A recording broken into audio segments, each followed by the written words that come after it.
Kita akan membahas tema tentang hilangnya berkah dalam rumah. Apa penyebabnya? Ma'asyiral muslimat yang dimuliakan Allah Azza wa Jalla, tentu setiap kita pasti menginginkan di dalam rumah itu ada kebaikan, dan tidak ada yang mau di antara kita dalam rumah itu penuh dengan keburukan. Dan kebaikan dalam rumah itu tentu karena banyaknya berkah yang terdapat dalam rumah kita. Makanya ketika banyak berkah dalam rumah kita, secara otomatis rizki akan melimpah. Baik rizki secara harta, rizki secara iman, rizki secara ilmu, pasangan, keturunan, dan begitu seterusnya. Ketika berkah itu muncul di rumah kita, maka semua akan kita dapati. Tetapi sebaliknya, ketika dalam rumah itu tidak ada keberkahan lagi di dalamnya, maka pasti akan banyak terjadi masalah. Suami bertengkar dengan istri, istri bertengkar dengan suami, anak pula bermasalah, ataupun mungkin rumah rusak-rusak gitu ya. Pokoknya tidak ada ketenangan hidup dalam rumah itu jadinya. Lah, apa penyebabnya? Inilah yang kita akan bahas di pagi hari ini. Sebab hilangnya berkah di dalam rumah. Ma'asyiral muslimat yang dimuliakan Allah Subhanahu wa taala, yang pertama, karena para penghuni rumah itu sudah mulai meninggalkan membaca Al-Quran. Kalau dalam rumah tidak ada yang membaca Al-Quran atau mulai Al-Quran ditinggalkan, maka Nabi SAW mengatakan, la taj'alu buyutakum maqabir, janganlah kalian jadikan rumah-rumah kalian seperti kuburan. Kenapa demikian? Inna syaitan yanfiru minal baitil ladhi tuqra'u fihi suratul baqarati. Karena setan itu akan lari dari rumah yang dibacakan padanya surah Al-Baqarah. Maknanya kalau kita tidak membaca surah Al-Baqarah, berarti di rumah itu banyak setannya tuh. Ya tentu bukan hanya dikhususkan dengan Al-Baqarah setiap hari kita baca. Al-Quran secara umum itu mendatangkan barakah. Makanya Allah Subhanahu wa taala mengatakan di dalam Al-Quranul Karim, wa hadza kitabun anzalnahu mubarakun musaddiqul ladzi baina yadayhi.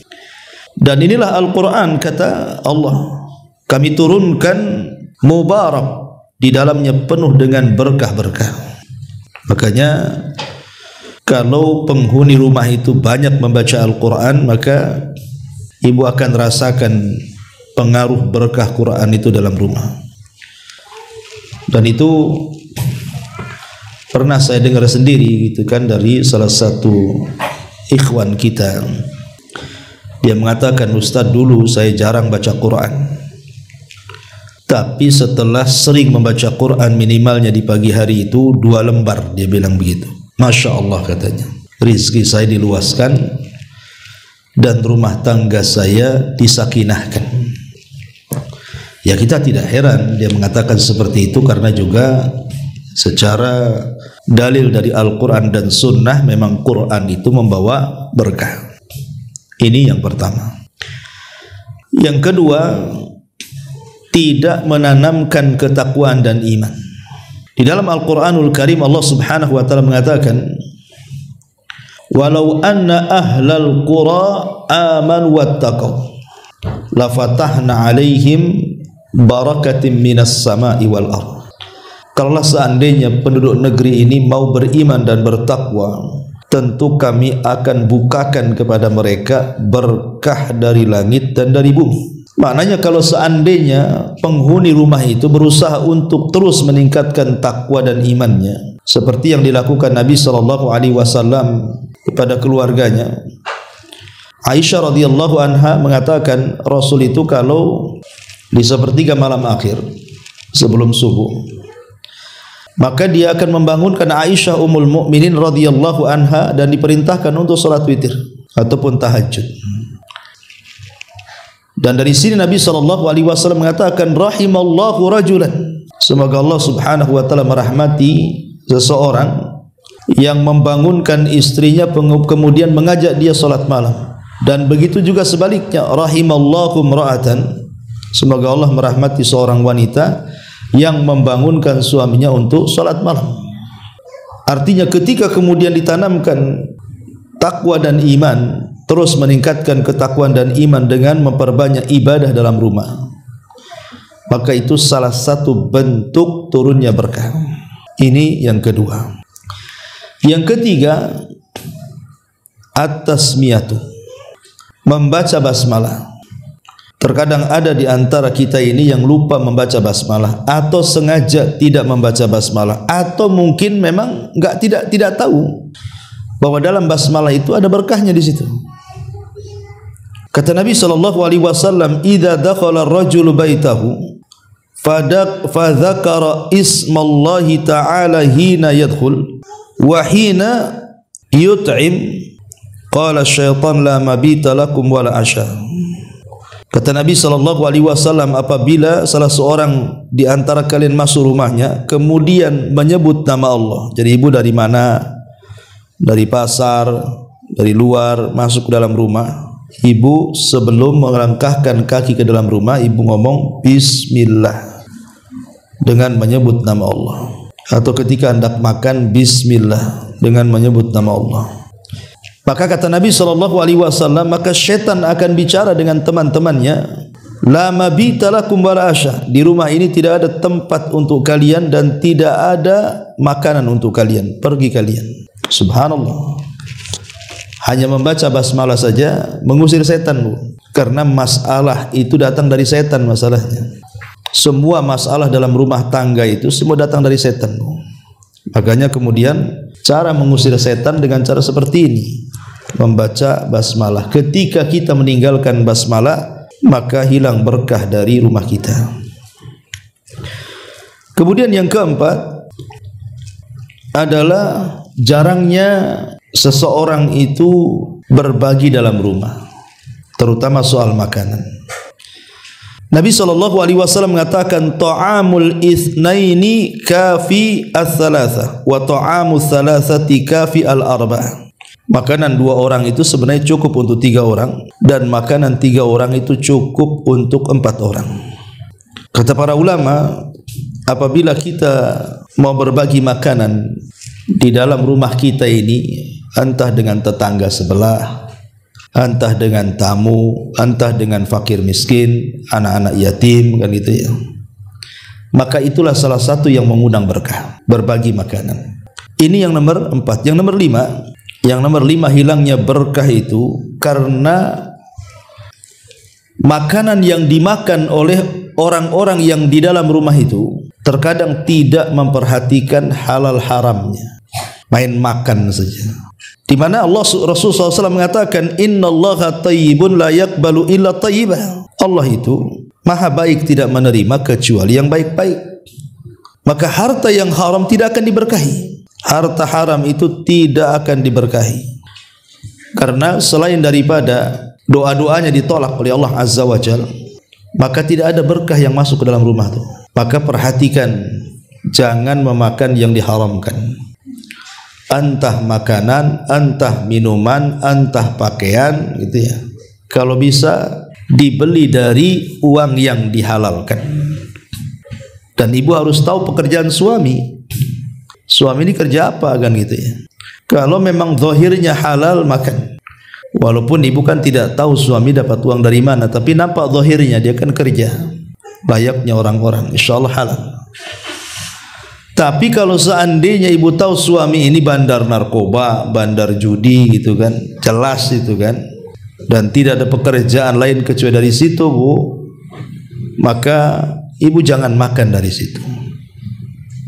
Ustaz, tak bisa saya cari uang, kan selama ini suami. Kalaupun harus memakan, maka sekedarnya saja. Sambil ibu cari-cari cara supaya suami dapat pekerjaan yang halal. Karena itu dampaknya fatal gitu kan, menghilangkan barakah dalam rumah tuh. Ini yang kelima. Yang keenam, adamus syukri, tidak bersyukur. Tidak bersyukur akan nikmat yang Allah anugerahkan kepadanya. Diberi uang bisa beli makan, kadang-kadang ibu masaklah banyak-banyak. Nanti yang dimakan itu tak banyak, yang dibuang pula lebih banyak. Dikasih pun tidak. Beli pakaian banyak-banyak kan gitu. Ibu pun tidak pakai pakaian sekali pakai 10 rangkap kan bu. Ngapain juga 10 rangkap dipakai, haredang lah kan itu. Terkadang ada yang mungkin 10 tahun yang silam itu nggak pernah dipakai-pakai, ya ngapain coba? Pakaian 10 tahun dalam lemari itu kasihkan orang lah. Kalau memang nggak dipakai. Kadang-kadang kita ini tidak bersyukur, memubazirkan sesuatu, membuang makanan, membuang minuman, membuang uang dan begitu seterusnya. Ini hilang berkahnya nanti.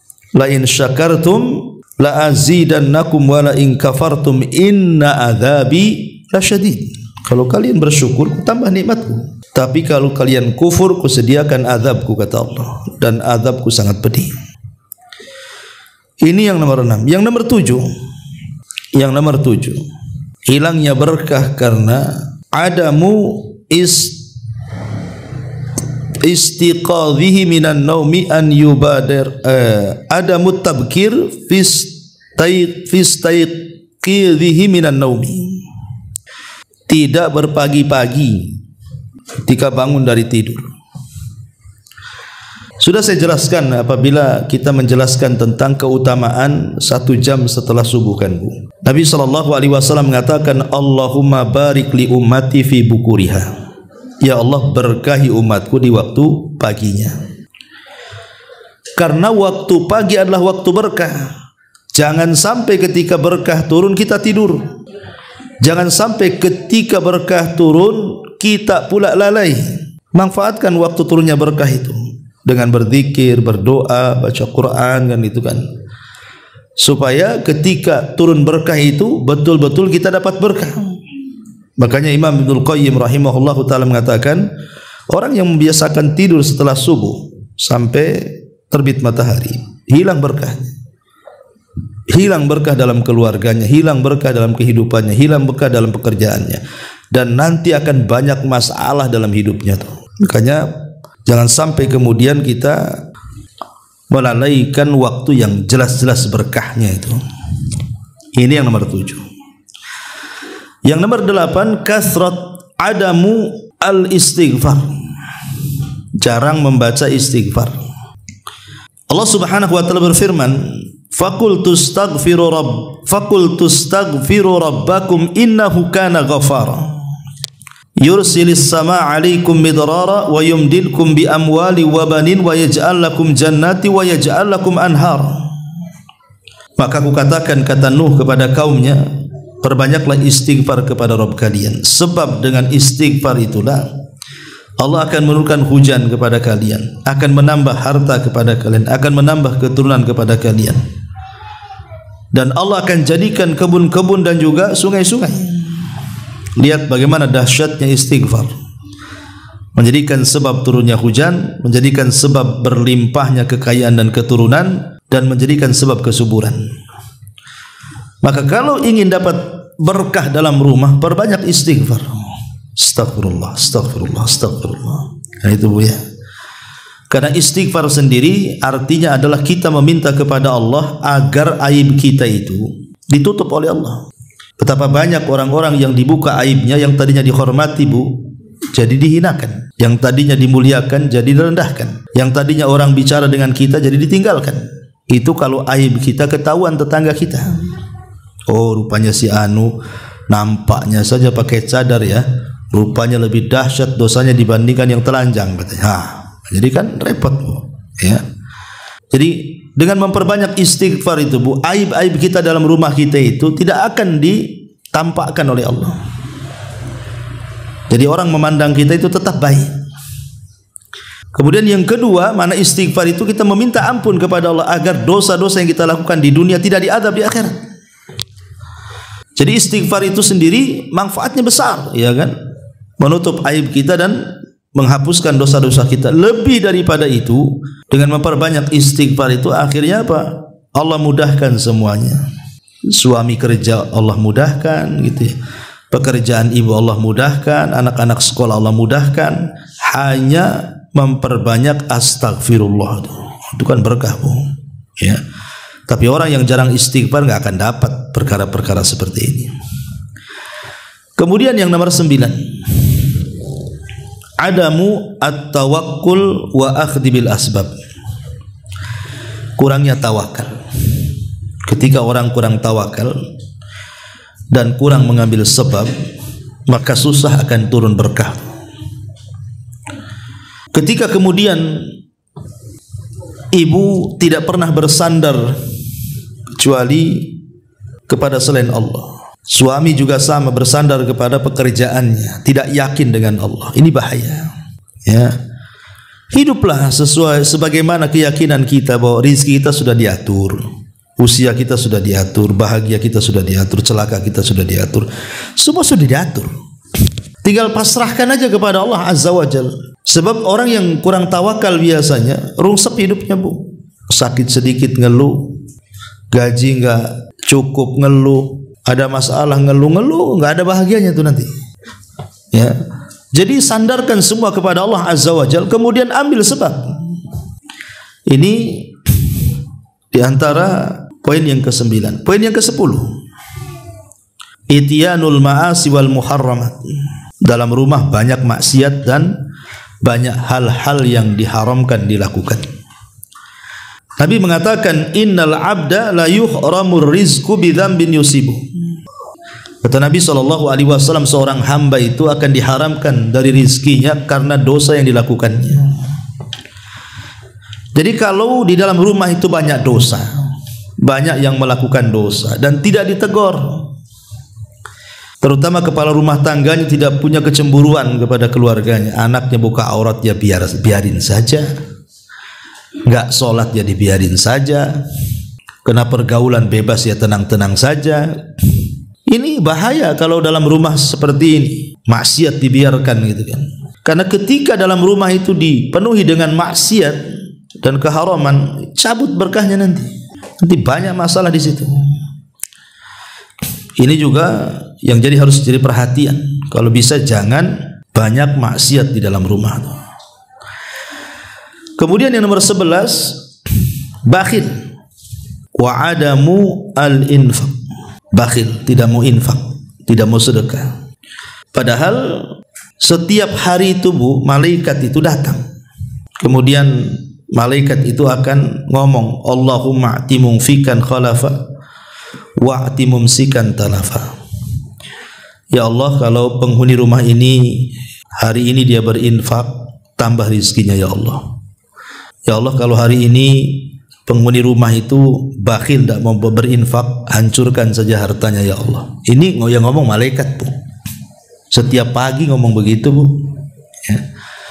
Makanya kalau bisa setiap pagi itu kita bersedekah.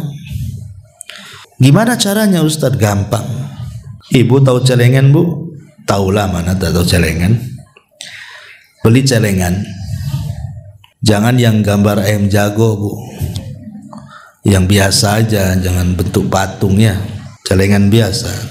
Tulisi dalam celengan itu untuk anak yatim, ataupun untuk pembangunan masjid, untuk membantu dakwah umpamanya. Terserahlah mau tulis siapa. Ya. Ibu kan bisa setiap hari masukkan, nggak usah banyak-banyak lah, kan receh-recehan itu habis belanja itu kan kadang-kadang banyak, Bu. Ada yang 1.000, ada yang 500 perak gitu kan. Masukkan aja tuh. Jadi setiap hari pun berinfak tuh. Nanti kalau 1 bulan sudah penuh, sesuai dengan peruntukannya. Kalau untuk anak yatim, kasihkan anak yatim. Untuk pembangunan masjid, kasihkan untuk pembangunan masjid. Untuk pesantren kan itu. Jangan pula sudah penuh pakai belanja pula sama ibu. Nggak niat itu namanya, ya. Jadi ini juga penting, biasakan infak karena ini bisa mendatangkan berkah dalam rumah.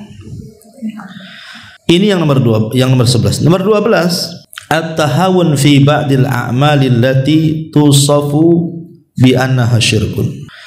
Bermudah-mudah seseorang itu dengan amalan-amalan yang berbau syirik. Contoh umpamanya sumpah kepada selain Allah, datang ke dukun, percaya jimat. Nah, ini bahaya nih, ya. Karena banyak di masyarakat itu orang yang gak yakin dengan Allah tuh. Makanya ibu kalau suami yang sudah suka-suka dan klenik-klenik itu, nasihati, ya bang, percayalah sama Allah, gak perlu pakai jimat-jimat nih. Jadi kasih tahu, gak perlu datang ke dukun. Ini bisa membahayakan, berkah dicabut dari rumah nantinya. Ini yang nomor 12. Nomor 13, at-taqa'us an ikhraji mali zakat. Seseorang tidak mau melaksanakan kewajiban hartanya berupa mengeluarkan zakat. Hartanya banyak, mungkin ratusan bahkan miliaran, mungkin sebagian orang itu punya harta, tapi tidak ingat zakat tuh. Pada setiap tahun kan ada zakat mal yang harus dikeluarkan apabila sudah mencapai nisab dan haul. Karena dengan mengeluarkan zakat itu adalah membersihkan harta, itu mendatangkan berkah tuh. Ketika kemudian harta kita tidak dikeluarkan zakatnya, berarti ada harta kotor di situ. Itulah yang mengundang tidak berkahnya rumah kita. Ini yang ke-13. Yang nomor 14, at-tanasi fadlillahi azza wa jalla. Lupa dengan karunia dan nikmat Allah azza wa jalla. Jangan melupakan nikmat yang sudah Allah anugerahkan kepada kita. Terkadang orang dilupakan ketika sudah kaya. Dulu ibu lagi susah gitu ya kan, masihlah baik sama orang, nyapa sama orang. Kemudian setelah Allah robah kehidupannya jadi kaya, jangan lagi nyapa sama orang. Kaca mobil pun tak mau dibawahkan, dibuatnya hitam semua.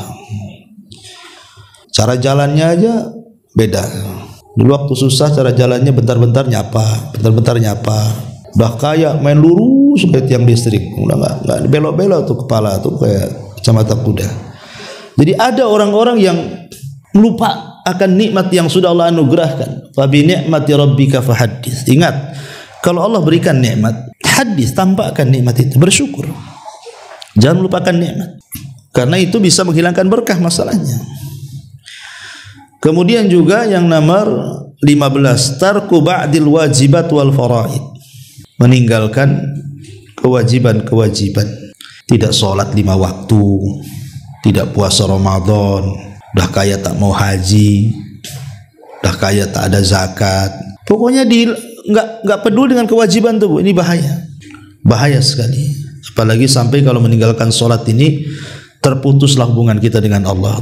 Kalau sampai terputus hubungan kita dengan Allah, aduh bahaya. Dipastikan nggak ada berkah hidupnya tuh. Karena pernah saya ceritakan dengan Bu, ketika ada seorang ibu mengeluhkan akan anaknya yang dari kecil, remaja, dewasa, sampai kemudian sekarang sudah sama-sama tua antara anak dan ibu tuh, gak pernah bahagia anaknya itu. Ada aja masalah, sampai akhirnya mengalami stroke. Jadi ibu ini datanglah kepada salah satu kiai, ustadz, syekh itu, bertanya, apakah anak saya disihir orang? Kok gak pernah bahagia hidupnya dari kecil sampai sekarang dia sakit stroke tuh. Tapi pertanyaan syekh ini berbalik tanya, sholat gak anakmu? Dia mengatakan enggak. Dari kecil enggak, katanya. Enggak pernah sholat. Itulah yang menjadikan anakmu tak bahagia, katanya. Anakmu tidak terkena sihir dan tidak disihir. Anakmu tidak bahagia itu karena anakmu tidak sholat. Kemudian syekh ini mengatakan, Bu, tahu enggak apa itu sholat? Sholat itu hubungan kita dengan Allah. Ketika kita masih sholat berarti tali itu masih terhubung dengan Allah. Ketika kemudian kita meninggalkan sholat berarti putuslah tali itu dengan Allah. Ketika putus tali dengan Allah, mungkin Allah menolong kita. Talinya aja dah putus, ya. Coba bayangkan, orang yang meninggalkan sholat tubuh, pertama bangun saja sudah dilaknat. Dia bangun subuh, meninggalkan sholat subuh, dilaknat. Kemudian duhur, nggak melaksanakan duhur, dilaknat. Kemudian sore nggak melaksanakan asar, dilaknat. Kemudian menjelang malam tidak melaksanakan maghrib, dilaknat. Kemudian sebelum tidur nggak melaksanakan isya, dilaknat. Bayangkan dari mulai bangun sampai tidur hidupnya dilaknat. Cemana orang kayak gini dapat kebahagiaan, katanya. Maka selamanya orang yang meninggalkan kewajiban itu tidak akan diberkahi. Maka jangan tinggalkan kewajiban. Kemudian yang nomor 16, birrul walidain, berbuat baik kepada kedua orang tua dan juga menyambung hubungan dengan kerabat. Karena Nabi SAW mengatakan, man sarrahu an yubsatalahu fi rizkihi wa yunsa'alahu fi atharihi falyasir rahimahu. Siapa yang hendak diperbanyak rizkinya, dipanjangkan umurnya, hubungkan silaturahim. Dan itu menunjukkan berkah. Ya, menunjukkan berkah ketika rizki kita diperbanyak, usia kita dipanjangkan, kan berkah. Ya. Ini yang nomor 16. Yang nomor 17, ad-du'a binailil barakati. Teruslah berdoa. Banyak-banyak berdoa, terutama di waktu-waktu mustajab. Ya Allah, berkahilah hidup saya, suami saya, anak-anak saya, harta saya. Terus begitu berdoa, minta berkah. Karena doa itu silahul mukmin, senjatanya orang yang beriman. Kemudian yang nomor 18, biasakan mengucapkan salam Bu kalau masuk rumah tuh. Ustaz, di rumah nggak ada siapa-siapa, apa perlu mengucapkan salam? Perlu. Ibu dari pasar masuk rumah, tahu di rumah kosong nggak ada apa-apa, nggak apa-apa. Assalamualaikum, itu ya. Nggak ada yang jawab Ustaz, nggak apa-apa. Kalau ada yang jawab masalah nanti. Ya. Ada malaikat kan ada di rumah kita, mereka yang jawab. Karena assalamualaikum itu, kata Nabi SAW dalam hadis yang sahih, dia mengatakan kepada Anas bin Malik, ya bunai, idza dakhalta ala ahlika fasallim yakun salamuka barakah alaika wa ala ahli baitik. Hei anakku, kata Rasul kepada Anas, kalau kau masuk rumah, salam ya, karena salammu adalah berkah bagimu dan bagi keluargamu. Lihat bagaimana salam ini mau berkah. Kemudian yang ke-19, husnul khuluq wal birru ma'an nas. Jadi hilangnya berkah adalah adamu husnul khuluqi, tidak baik akhlaknya dan tidak banyak berbuat baik kepada manusia. Karena orang yang tidak baik akhlaknya Bu, pasti tidak disukai orang Bu. Pokoknya ibu suka mencaci, memaki, melaknat gitu kan, suka nyakiti orang. Pasti orang yang disakiti itu pasti akan mendoakan keburukan kepada ibu kan. Mati aja lah ibu itu. Kenapa? Aduh, sakit aku katanya. Kenapa sakit? Tah omongannya itu katanya. Aku digigit tawon aja masih tahan katanya. Itu omongan dia, seminggu nggak sembuh-sembuh katanya. Repot Bu kan. Dilaknat akhirnya sama orang kan. Didoa-doakan mati, didoakan hancur. Cemana hidupnya berkah coba. Tapi kalau akhlaknya baik Bu, masya Allah. Jangankan hidup, mati aja dipuji-puji orang. Sayang ya, itu orang baik loh. Kenapa? Apa memang orang baik memang cepat mati ya? Nggak ada gitu Ibu ya. Ya. Kenapa nggak tetangga sebelah aja tuh yang mati itu? Kenapa? Wah itu pantas untuk mati. Tapi kok tak mati-mati pula katanya. Subhanallah kan. Ya jadi ini penting Bu, akhlak yang baik itu membawa berkah. Kemudian juga yang nomor 20, adamu husni tadbiril waqti wa tanzimi mimma yuaddi ilal barakati fi. Tidak menata waktu. Ibu hidupnya serabutan bahasanya. Kalau ibu bisa menata waktu, ibu, saya harus bangun nih 2:30 saya harus bangun, pasang alarm, bangun. Kemudian nanti selepas subuh saya nggak akan tidur, baca Quran. Nanti jam sekian nanti saya harus sholat duha. Nah, gitu maksudnya menata waktu. Ya. Ini kalau orang menata waktu Bu, berkah hidupnya. Tapi kalau orang serabutan hidupnya, ya waktu itu ya datang pergi ya, seolah-olah nggak ada faedah bagi dia. Pada Allah Subhanahu wa taala banyak bersumpah dengan waktu dalam Quran itu. Sebenarnya waktu itu sesuatu yang sangat luar biasa bagi seorang mukmin. Karena lewat saja satu hari tidak bisa dibalikkan. Sementara satu hari yang akan datang belum tentu kita dapat. Yang memungkinkan ya sekarang ini yang kita hadapi. Kira-kira apa yang bisa kita lakukan? Ma'asyiral muslimat yang dimuliakan Allah Azza wa Jalla. Ini yang ke-20. Yang 21, ziaratil ahli wal asdiqa. Biasakan berziarah, mengunjungi keluarga, kerabat, yang dekat-dekat lah kan ya.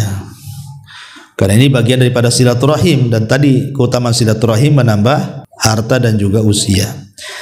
Kemudian yang nomor 22, ta'wid, adamu ta'widil lisan ala kathratil hamdi wa syukri lillahi ala ni'amihi allati la tu'addu wa la tuhsa bil istimrar.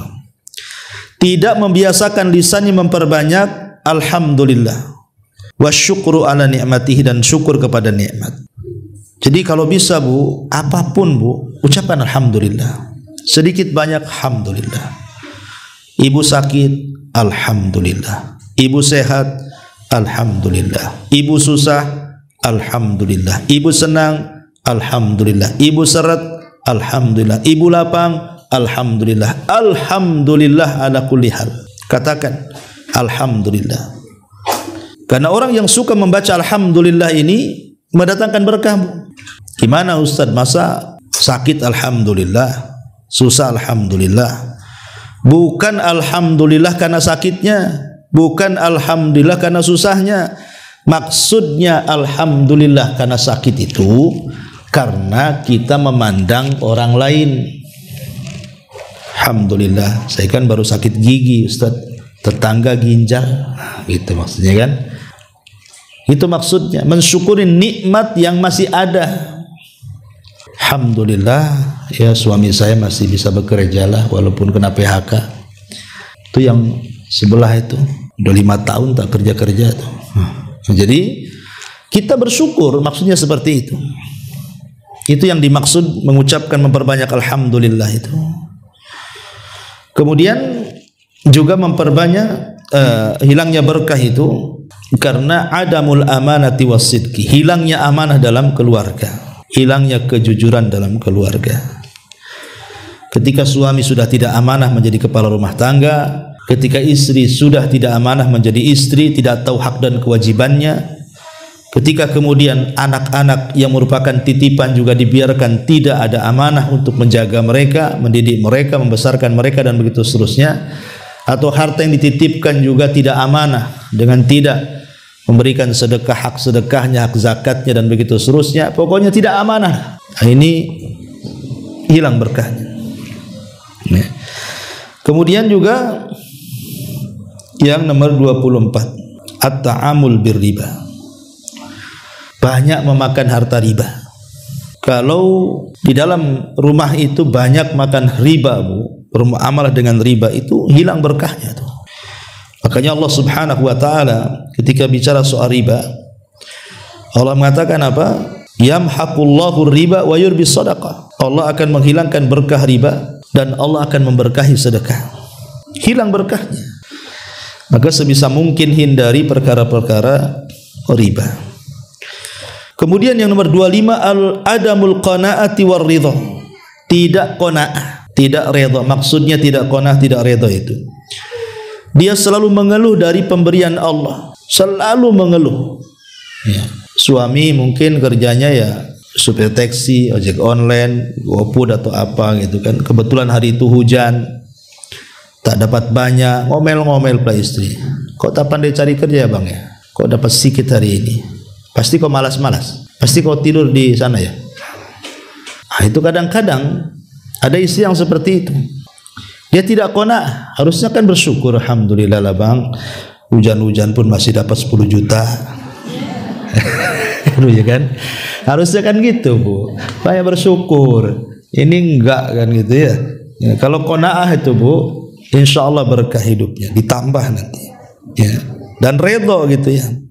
Taib. Kemudian yang nomor 26, adamul qasdi wal israf.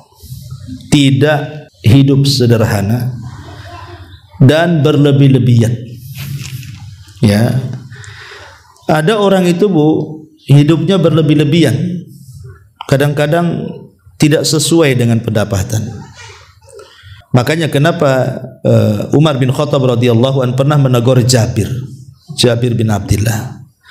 Jadi Jabir ini ke pasar beli daging. Lewat sama Umar. Kata Umar, kau dari mana Jabir? Dari pasar wahai Amirul Mukminin. Ngapain? Beli daging. Kata Umar, apakah setiap yang kau inginkan kau beli? Apakah setiap yang kau inginkan kau harus beli, katanya. Jangan seperti itu, ya.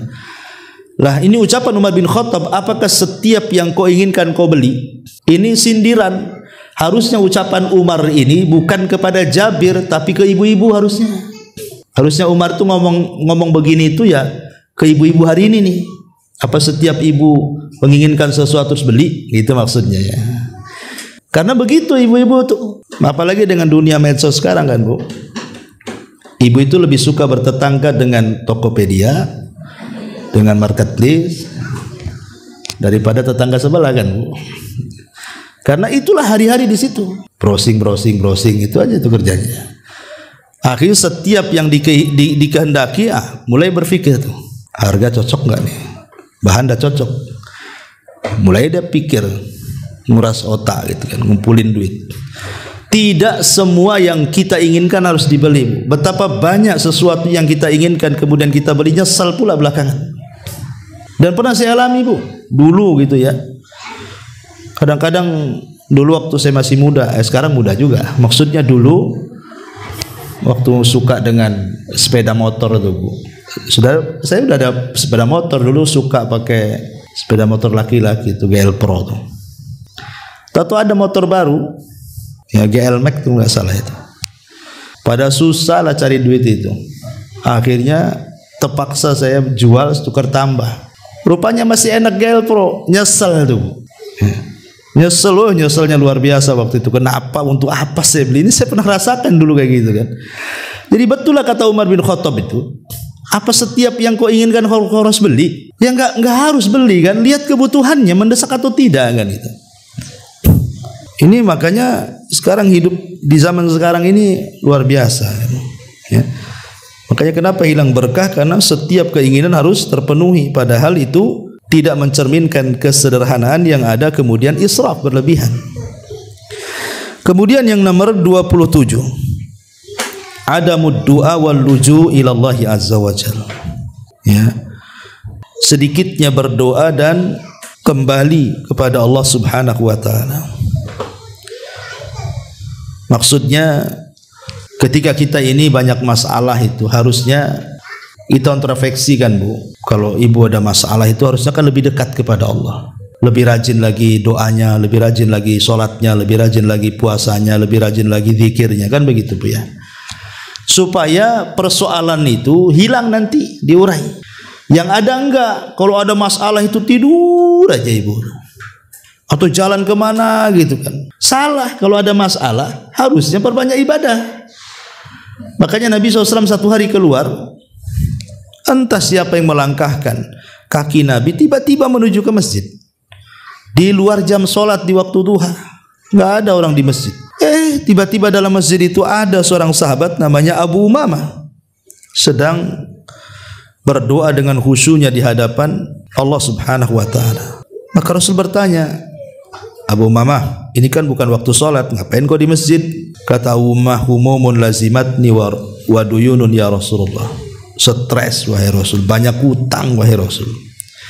Tapi lihat bagaimana Abu Umamah, dia tahu dia sedang stres, dia tahu dia banyak utang, dia nggak kemana-mana, dia tahu yang bisa menyelesaikan Allah, makanya dia ke masjid, dia berdoa di situ. Tiba-tiba doanya dikabulkan, digerakkan Rasul yang tidak ada niat ke masjid jadi ke masjid untuk menemui Abu Umamah. Kemudian Nabi SAW mengatakan, ya Abu Umamah, mau nggak ku ajarkan kepadamu beberapa kalimat, kalau kau baca di pagi hari dan kau baca di sore hari, kupastikan stresmu hilang, hutangmu terlunasi gitu. Kata Abu Umamah, oh senang kali Rasul, ajarkan kalimat-kalimat itu.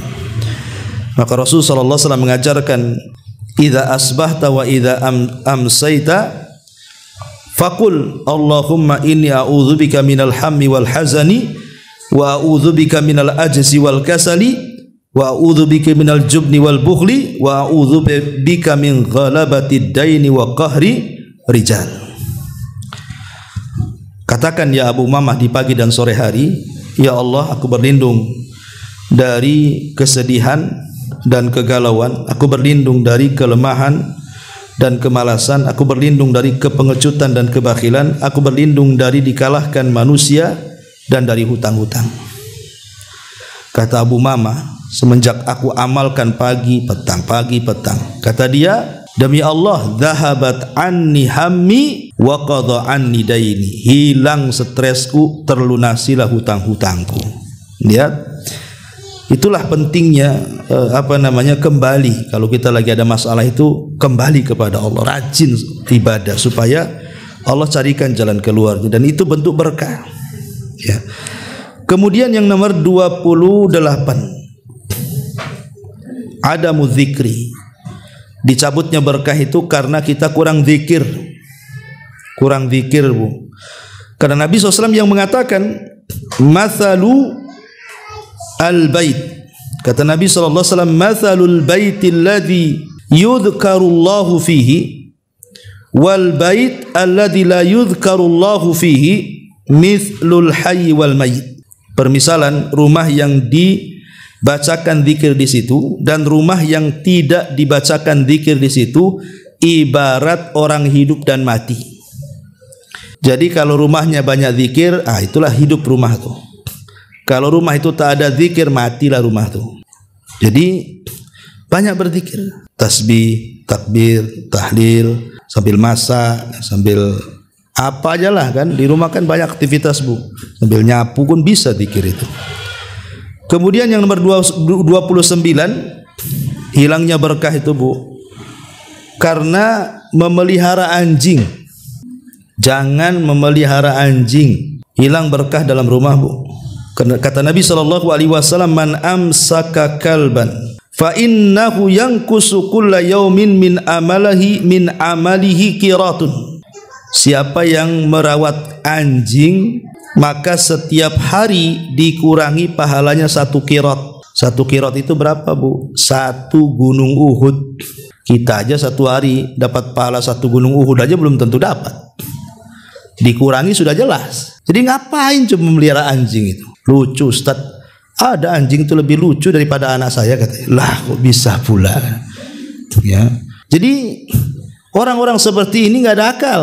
Ya, buat apa melihara anjing? Kadang-kadang anjing itu, Bu, harganya gila-gilaan, Bu. Kalau anjing yang mahal itu bukan juta-juta, ratusan juta tuh kadang-kadang, Bu. Perawatannya, pesopnya, macam-macam. Coba bayangkan kalau dikumpulkan, Bu, sebulan bisa umroh tuh, Bu, daripada beli anjing tuh. Ya. Kemudian juga yang nomor 30, ta'liqus suwari fil baiti was sanam. Hindari makhluk-makhluk yang bernyawa dalam rumah itu, gambar-gambar. Ya, Bu, ya.